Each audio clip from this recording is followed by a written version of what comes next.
Welcome to the round 6 review. We scored 2,384, which is 363rd for the round, which is really good.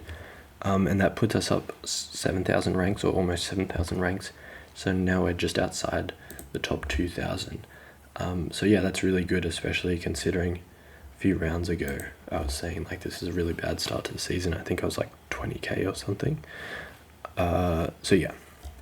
Also, I didn't end up going for Jake Stringer. I think a lot of people told me like how dumb that trade-in would have been.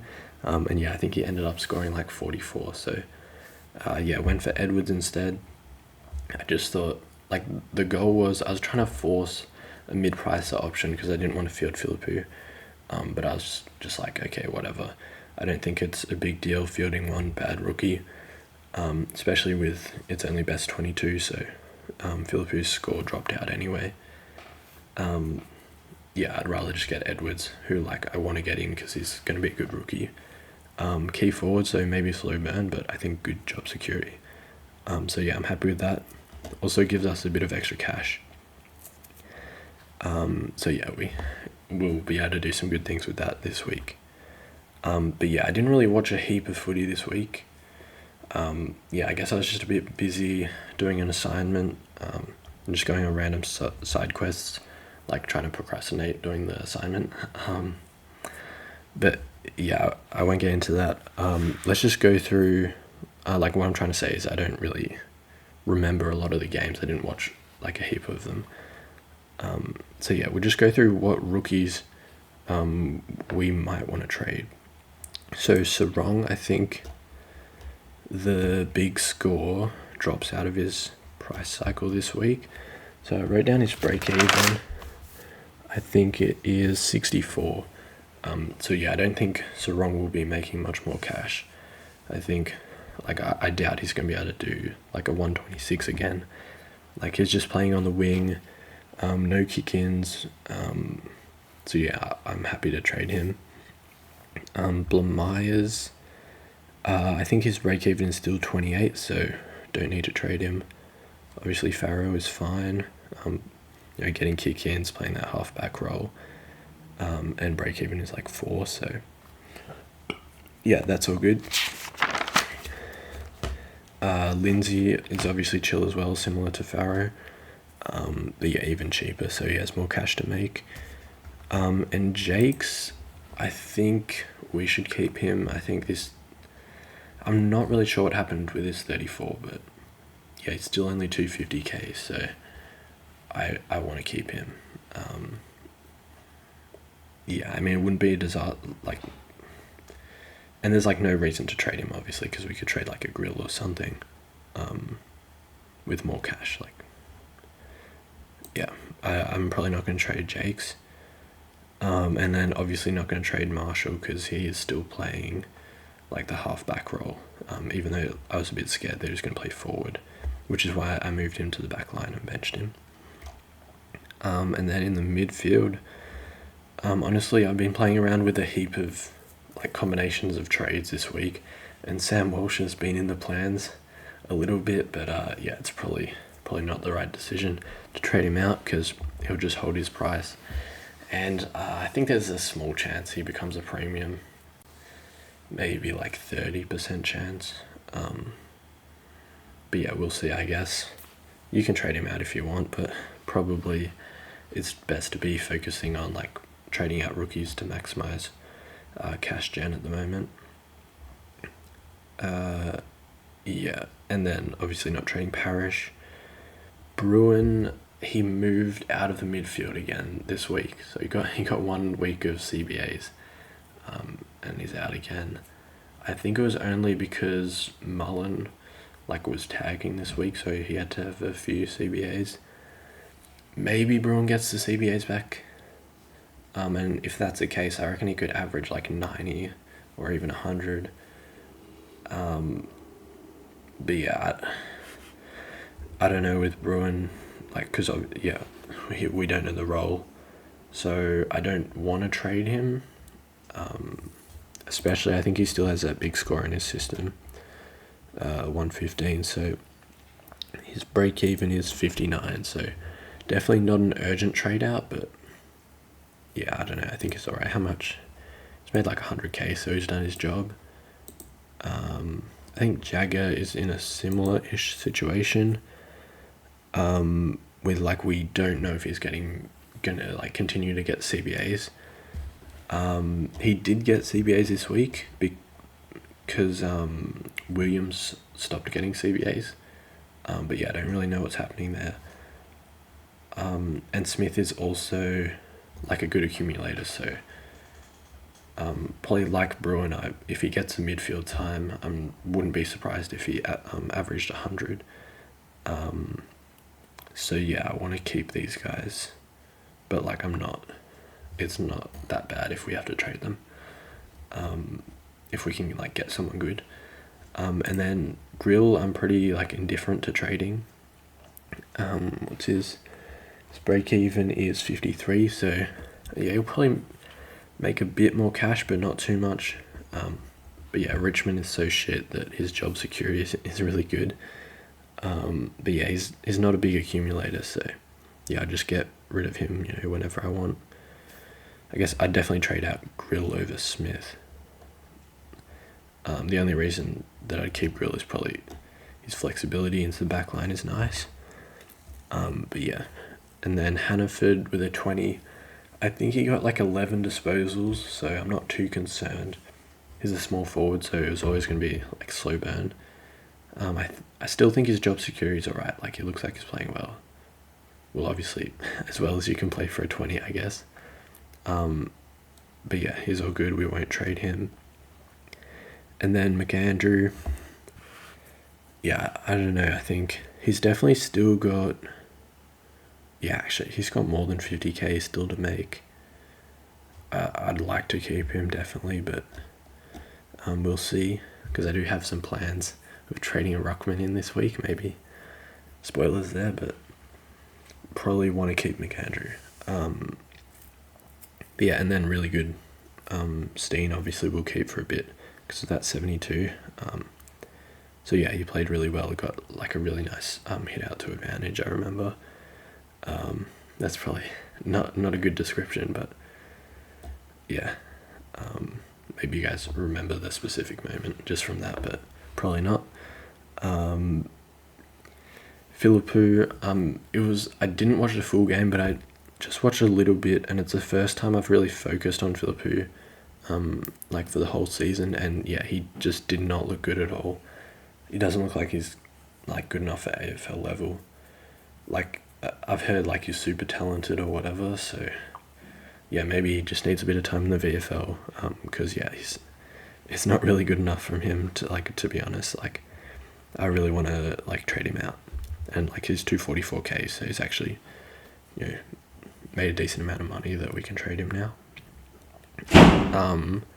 Lombard, yeah, another one of these small forward like Hannaford. It's going to be a slow burn. I'd be fine with trading him out now, honestly. It just probably isn't in our trade plans just because like 200k isn't really enough, but yeah, trade whenever. And Edwards was decent. I mean, he has good job security. I think he was taken off for an HIA or whatever, even though like the club doctors had already checked him and thought he was alright. But yeah, lucky he's not concussed. So yeah, whatever. I won't go too much into that controversy, but yeah, let's do our trade. So I said Philippou. He's the one player who's definitely getting traded. And I said Sarong is the next most urgent trade out. But for now, I actually have a trade target in mind, which I already mentioned. We could go with Max Gawn, and we have actually, yeah, McAndrew doesn't provide enough money actually, because we can't get the rookie we want for 108k. So we're going to trade out Bruin instead, who I think I'd actually rather trade out Bruin than McAndrew anyway, so that works out fine. And then we can use the flex to get in our rookie who we want. And we're going to sub Marshall into the forward line. This is really awkward actually. For some reason, because I boosted it like when I was playing around with my trades a bit, so that looked a bit weird. But we're getting Marshall down into the forward line, so I'm actually a lot happier with this forward line, not fielding Philippou or either of these guys, so that's good. And then the player we wanted is a midfielder, so we sub Grill back there. And Anderson, obviously no surprises here. So yeah, why do I want Max Gorn? It's probably pretty obvious, but maybe we can click on him. Look at this fixture, he's versing Richmond. Richmond, obviously, they have like no good tall players. I think we had like Samson Ryan in the Rock last week or this week, I don't know. So yeah, I mean, Gorn is just going to absolutely dominate. And then it doesn't show his full fixture. Yeah, it doesn't show that. Too poor to get Supercoach Plus. But he has Sydney, but then he has West Coast around after that. So Richmond and West Coast coming up, I think. Yeah, I don't want to miss out on that. I think it's a perfect time to trade him in. The problem is, though, he is still 700k. And I always try to avoid trading in 700k players. Because, like, it's pretty much guaranteed that you're going to save, like, almost 100k if you get them later. But, yeah, I just really like Gorn right now.